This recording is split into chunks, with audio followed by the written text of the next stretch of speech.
मधुकररावजी सराफ साहेब हे आपल्या अकोल्याजवळच कान्हेरी म्हणून आहे, तालुका बार्शीच्याकडे इथे राहतात. त्यांना सेंद्रिय शेतीचा 25 वर्षापासून अनुभव आहे. यांना दूरदर्शन पुरस्कार सुद्धा मिळाला 2015 मध्ये. MS स्वामीनाथन फेलोशिप पण मिळालेली आहे आणि शासकीय निमशासकीय पीक स्पर्धा यांच्यामध्ये पण त्यांना बक्षिसे मिळालेली आहेत. तर मी विनंती करेल माननीय श्री मधुकररावजी सराफ साहेब की त्यांनी आपले सेंद्रिय शेतीविषयी अनुभव या ठिकाणी व्यक्त करा.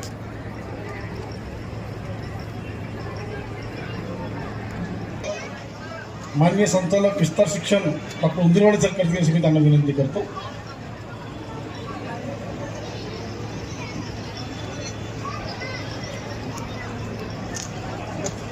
सर सर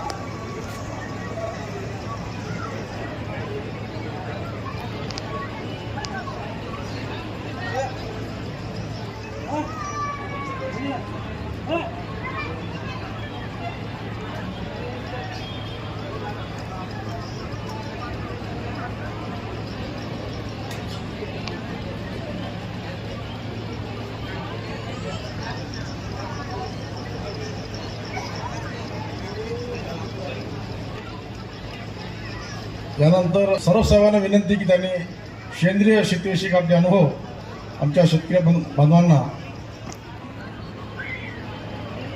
बांधवांसोबत हितगुज करावी.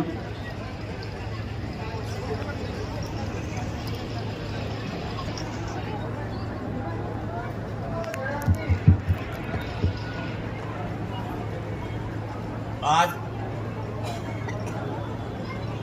भाऊसाहेब पंजाबरावजी देशमुख यांची जयंती या निमित्तानं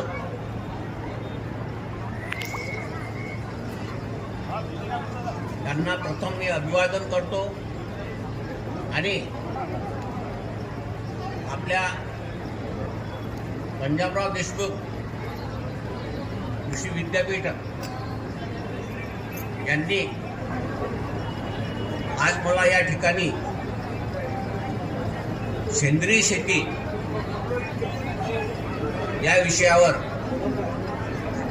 मार्गदर्शन करण्याकरता बोलण्याकरता मला संधी दिली, त्याबद्दल सर्वांना मी धन्यवाद देतो. आजच्या कार्यक्रमाचे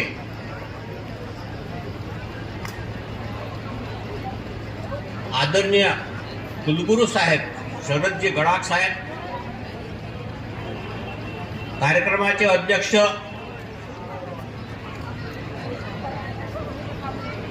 उंदीरवाडे साहेब, संचालक विस्तार शिक्षण, आयोजक agrotech 2025.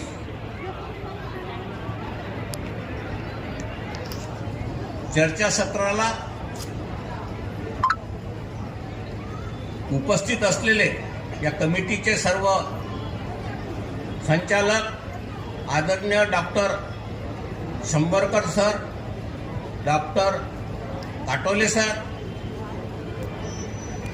Gawande madam, doctor Sarnek sir व डॉक्टर गोमासे सर आणि माझ्या शेतकरी बांधवांनो, मित्रांनो, उपस्थित सर्व शेतकरी बांधवांनो, आपण या ठिकाणी सेंद्रिय शेती या विषयावर मला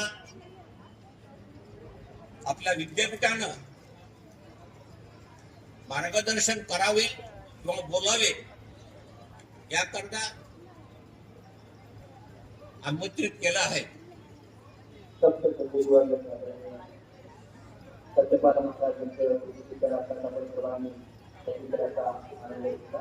त्याबद्दल मी आपल्या सर्वांना, शेतकऱ्यांना, विद्यार्थ्यांना मार्गदर्शन करणार आहे. आपण शेतकरी आहोत आणि शेतकऱ्यांनी पहिल्यांदा आपल्याला जर शेती करायची आहे, आपण आतापर्यंत रासायनिक शेती करत होतो. त्या रासायनिक शेतीचे काय अनुभव आहेत सर्वांनी पाहिले आणि सर्वजण ते अनुभव आपले बघून राहिले. सेंद्रिय शेती जर करायची असेल तर सर्वप्रथम आपल्याला आपल्या जमिनीची माती तपासणे, पाणी तपासणे आवश्यक आहे. त्यामधील नत्र, स्फुरद, पालाश व सेंद्रिय कर्ब हे नाहीसे झालेले आहे.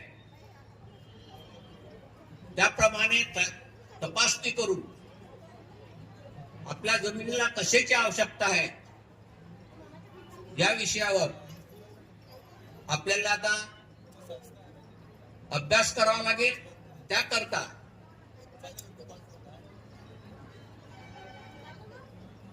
आपल्या जमिनीत आपले सेंद्रिय कर्ब कसं वाढेल, जमिनीचा पोत कसा सुधारेल, त्याबद्दल शेतकऱ्यांनी पहिले आपला तपासणी करून, जमिनीची तपासणी करून माहिती घ्यावी.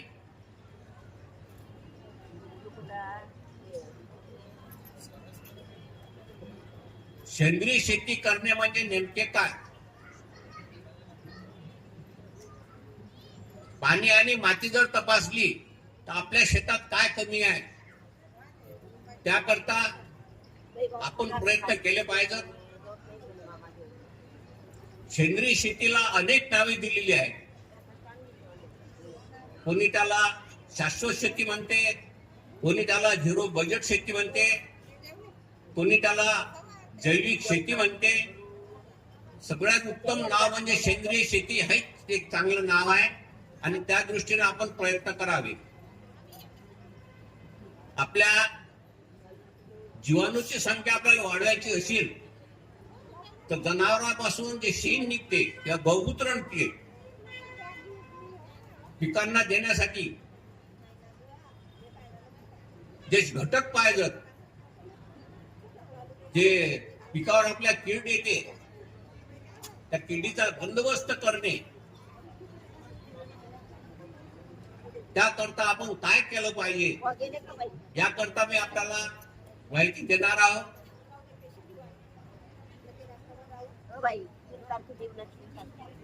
सेंद्रिय खत नेमकं काय आहे? जीवामृत, गांडूळ खत, कंपोस्ट खत, वर्मी वाश हे घटक तयार करायचे घरीच करायचे आपण. त्याच्यानंतर आपल्या पिकावर जे रोग येतात ते रोग नाहीसे करण्यासाठी आपल्याला गोमूत्र आवश्यक आहे. परंतु रोग नष्ट करायचे असतील, त्याची माहिती घ्यायची असेल तर त्याला दशपर्णी अर्क असे म्हणतात. दशपर्णी अर्क कसा तयार करायचा? ज्या पाल्याला, त्या झाडाला जनावर खाते अशा 10 वनस्पतीचा पाला गोळा करून त्याच्यापासून दशपर्णी अर्क तयार करायचा आहे. मग आता आपल्याला 10 वनस्पती कोणत्या आहेत याची माहिती सांगतो. सगळ्यात पहिल्यांदा बेसरचा पाला, धोत्र्याचा पाला, निरगुळीचा पाला, गाजर गवत, कडुनिंबाचा पाला, सीताफळाचा पाला, कनेराचा पाला अशा 10 प्रकारच्या पालाचा आपल्याला 7 दिवस प्रत्येक झाडाचा 1 किलो पाला याप्रमाणे आपल्याला भिजवत ठेवायचा आहे. 10 किलो पाला, 10 लिटर गौमूत्र आणि 180 लिटर पाणी असं 7 दिवस आपण भिजवत घातलं, एक चांगल्या प्रकाराचं 180 लिटर पाण्यात ते गाळून घ्यायचं. 8व्या दिवशी आपण 1 हेक्टर मध्ये त्याची फवारणी करायची आहे. आता हे केलं आपण फवारणीसाठी तयार, पण त्याचबरोबर आपल्याला जर पूर्ण शेती सेंद्रिय शेती करायची आहे, त्याकरता बियांना आपलं जे शेतीत बी लावतो आपण,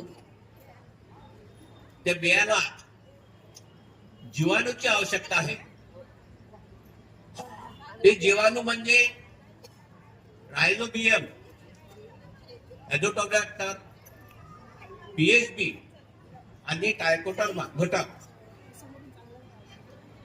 बियाणा लावले पाहिजे. त्यामुळे आपल्या पिकाची बियाण्याची उगवण शक्ती चांगली होते. आणि हे घटक कुठं भेटतात? तर आपल्या कृषी विद्यापीठामध्ये पेरणीच्या वेळेस आपण जर हे विकत आणलं, लिक्विड स्वरूपात हे भेटते आणि लिक्विड स्वरूपातच हे वापरलं तर त्याचा भरपूर फायदा होते. आता आपण बियाण्याची प्रक्रिया केली, रोग प्रतिबंधक विषय याच्यावर चर्चा केली.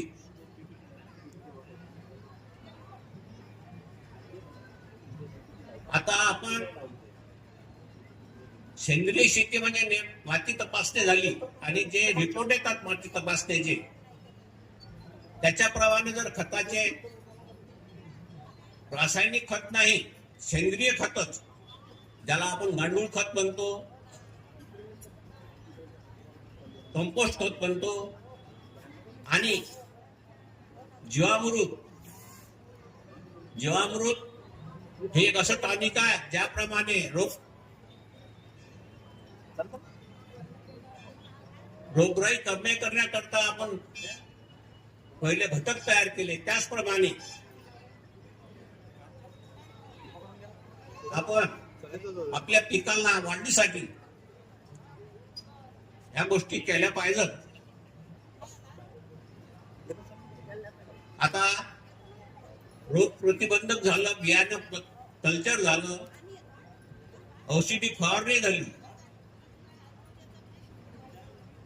त्यासाठी आता जायला आपला निघालेला सेंद्रिय माल कसा तयार करायचा, कसा साठवायचा, कसं ब्रँडिंग करायचं, कशी मार्केटिंग करायची, याचं सुद्धा एक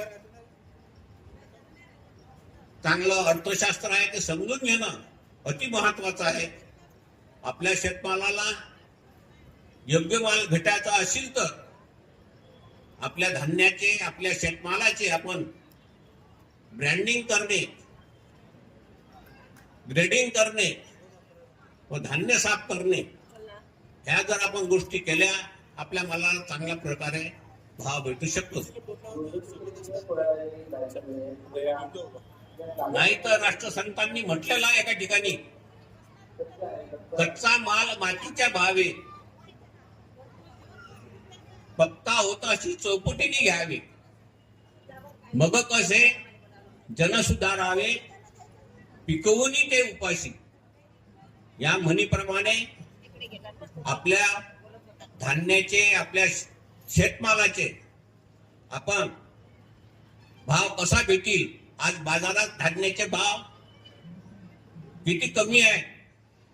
शेती परवडून नाही राहिली, आणि शेती परवडून नाही राहिली, अनेक शेतकरी आत्महत्या करून राहिले. तर आपण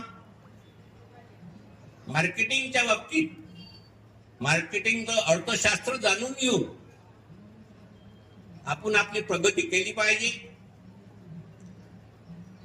मी सुद्धा सर्वप्रथम गट तयार केला होता. त्या गटाचं नाव कृषी विज्ञान शेतकरी मंडळ असं होतं. 10 वर्ष गटामार्फत काम केलं. पण आता कंपनीला प्राधान्य आल्यामुळे मी कृषी विज्ञान मधुरत्न ॲग्रो प्रोड्युसर कंपनी या नावानं स्थापन केली आणि शासनाचे उपक्रम आहेत. ग्राम बीज उत्पादन कार्यक्रम, माझे शेतकरी सभासद आहेत. 1000 ते 1200 शेतकरी सभासद आहेत. मी त्यांना माझ्या आपल्या विद्यापीठातून मिळणारे ब्रीडर बियाणे नेतो. ते ब्रीडर बियाणे शेतकऱ्यांना देऊन त्याच्यापासून बियाणे तयार करून प्रमाणित बियाणे, फाउंडेशन बियाणे, मग त्याचे प्लॉट देतो. तर अशा तऱ्हेनं आज मी माझी शेती करीत आहोत आणि सोबत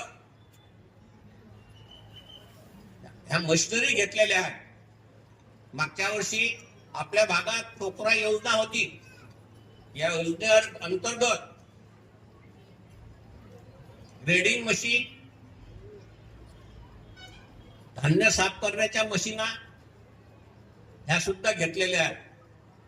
या ठिकाणी शेतकरी बांधवांना माझी एवढीच विनंती आहे, माझं जे मार्गदर्शन आहे, मी कधी कोणाकडून पैसा घेतला नाही या 25 वर्षात.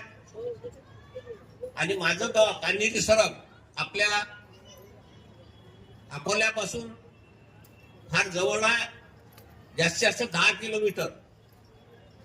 तेव्हा मी सेंद्रिय शेतीबद्दल मोफत मार्गदर्शन करण्यास तयार आहे. तेव्हा शेतकरी भागांनी मार्गदर्शन घेऊन आपली शेती, आपले उद्योग, निवड शेतीच्या भरोश्यावर शेतकरी समाधानी सुखी राहू शकत नाही. त्याकरता शेतकऱ्यांनी जोडधंदा हा केलाच पाहिजे. त्यापैकी एक गाडी तयार करणे, बियाणे तयार करणे असे व्यवसाय करून आपली प्रगती, आपल्या सभासदांची प्रगती साधावी एवढी सर्वांना विनंती करतो आणि माझे 2 शब्द थांबवावे.